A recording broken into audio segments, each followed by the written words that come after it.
Che ne dice? Io, sta serenata, non la spendo in soldo. No. Perché? Perché a me piacciono le serenate, dove si canta e si mangia. Osserva, le medicine con il signor dottore, il padre della ragazza. E il gatto tutto comodo che può parlarvi, e invece no. Invece che parlo di bocca no. Non vuol dire che lo conosce nada. Si può spiegarsi con una canzone. Ma dai, ma non la butta via su tempo così miseramente. La parla, la se basta intendere. Rubare del marchese di Castelloro. A questo qui se non rigiri non gli esce neanche una mosca dalle tasche. Oh, ricco e ricco sì, ma di chiacchiera. Mi pare da due. Un uomo passeggio mi guarda. Beh, sarebbe tempo che anch'io, poverina, trovassi la mia fortuna. Voglio vedere se mi basta l'animo che a me ti piace. Ma un uomo di spirito quotidiano se tieni fuori. Ma goderia mezzo mondo, goderia. Lo vedi la compassione di me?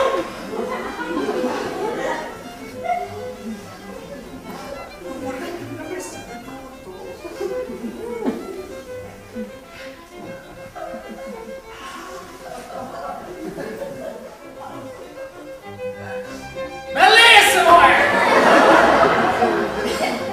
Ma di grazia!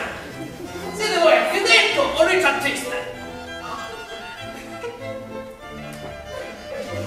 Caro signor dottore, dalla mia Venezia non poteva venire più presto di quel che siamo qua. Caro vecchio mio padrone, questo per me è stato un viaggio fortunatissimo. Al primo luogo sono stato a Padova, dove 2 o 3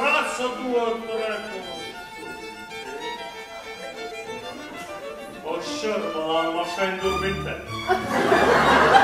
E ora invece, poca maniera, me la stor e io non dormo, ma non sei dormita. Le mance sono il nostro salario solo! Da Napoli sino a Venezia mi aspettano tre zecchini, dica tre, dica! Vediamo un po' cosa dice il libro qua. Dove si deve spiriti e disporre spiriti. Signora sorella, qual fondamento avete voi di credere che il signor Marchese sia innamorato di voi? Io il fondamento l'ho infallibile, ma certamente non sono obbligata a dirvi.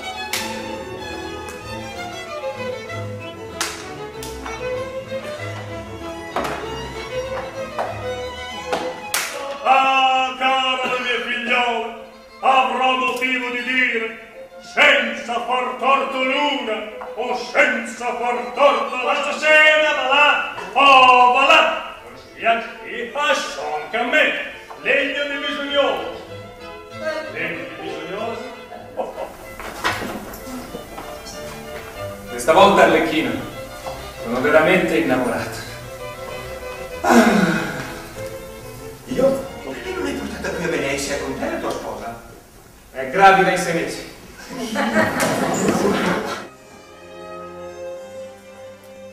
Idolo del mio cor, non mi ha donato, per voi me lo tacendo ma come tanto, che temendo d'altrui di voi mi ha fatto, me lo raccoglie il pianto. Ah, io nacco in Lombardia soltanto al cielo, mi vedendo sovente a voi notturno, tanto tempo al mio danno, e non mi spero, sul mio vostro caso tutto questo giorno, lo salvo, mi annota, il mio cielo, il mio annoto.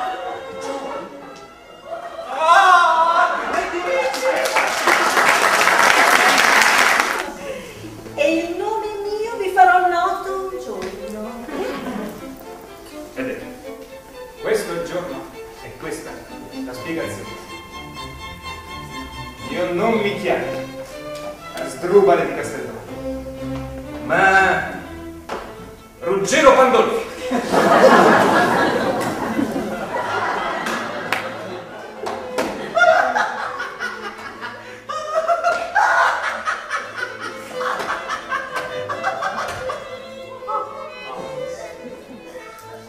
La collera mi ha accecato. Ci sono altri invece che tu.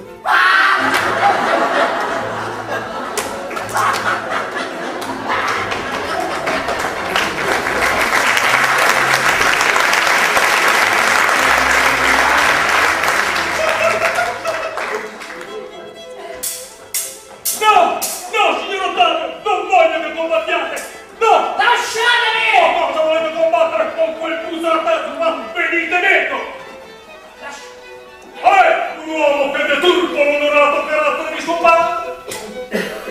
Che del resto avete ragione.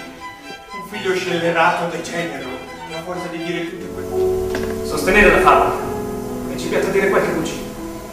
E le cugine sono così feconde che una ne so produrre 100.